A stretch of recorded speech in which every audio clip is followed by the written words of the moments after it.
guys, welcome back to my channel. If you're new around here, my name is Sophie. I make videos on cleaning, budgeting, lifestyle and organising. And for today's video, it's going to be 7 ways on how you can save for a house. So saving for a house can be really stressful and really daunting at the same time. I've been there myself. I know exactly how it feels. And it's going to be one of those times in your life where you find it really hard to do anything else but save.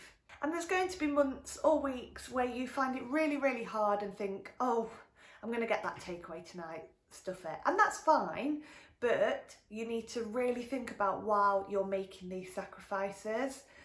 One thing I like to do for anything really, any big goal in my life, I like to make a vision board, or I like to go on Pinterest and create a mood board for that particular event or thing I am saving for.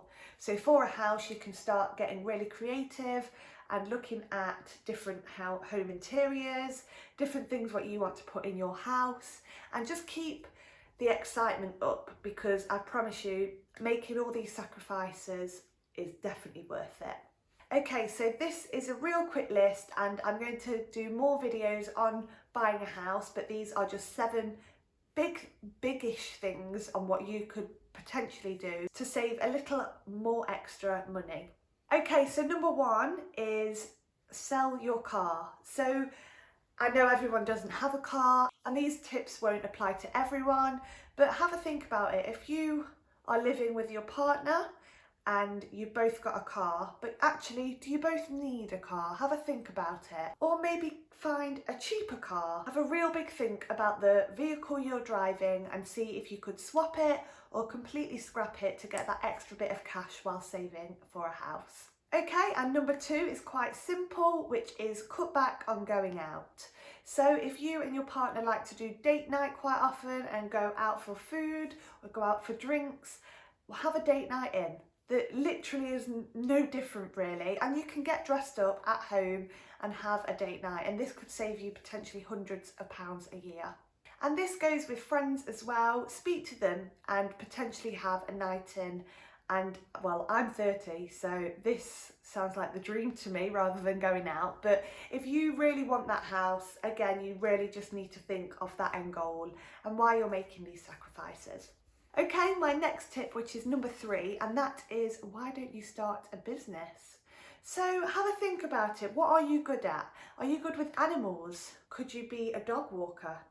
Are you really good at cleaning? Could you start a little cleaning business? Are you really creative? Could you start making cards? Have a think about it, but don't choose a business that has a real big outlay. So things like cleaner is really good, dog walker, like I said, a baker would be great.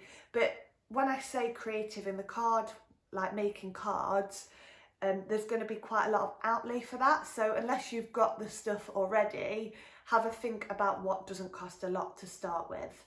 And this isn't for everyone, but I really like this and I started my own business. Okay, my next one, which is tip number 4, and that is sell your stuff. So have a real good sort out of your clothes. If you're thinking of moving anywhere, you probably want to declutter and organise all your stuff, but you could sell things like furniture, clothing, homeware, anything.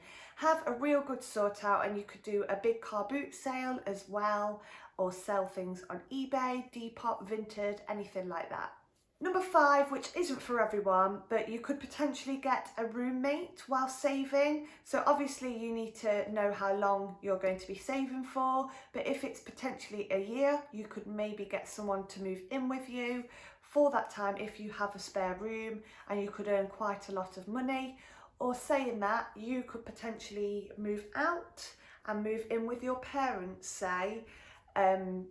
I mean, not everyone will want to do this, and I know this is difficult, but this will help save so much money and help you get to that house so much quicker. Okay, my next tip, which is number 6, and that is to pay off your debts. Now, this is horrible when you're wanting to save for a mortgage, but you're going to really struggle getting a mortgage if you have got debt. So before saving, pay off your debt, okay?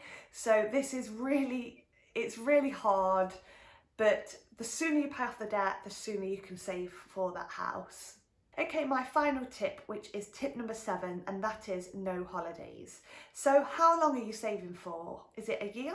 Is it 2 years? Is it 6 months? How long are you actually saving for a deposit for? Work that out first and try and not go on any holidays. Again, this is a real hard tip, and I did struggle with this, but it really helped us save money, hundreds of pounds actually. And yeah, it was hard, but you just need to think of that end goal, and it is such a short time in your life, but really exciting as well. So yeah, try and cut out holidays for as long as you are saving for, and you should be on the ball to getting that house. Okay guys, that is the end of the video. So I really hope these tips were helpful in any way at all. If this is the sort of content you like to see, make sure you give it a big thumbs up and also subscribe to my channel. It would mean the absolute world.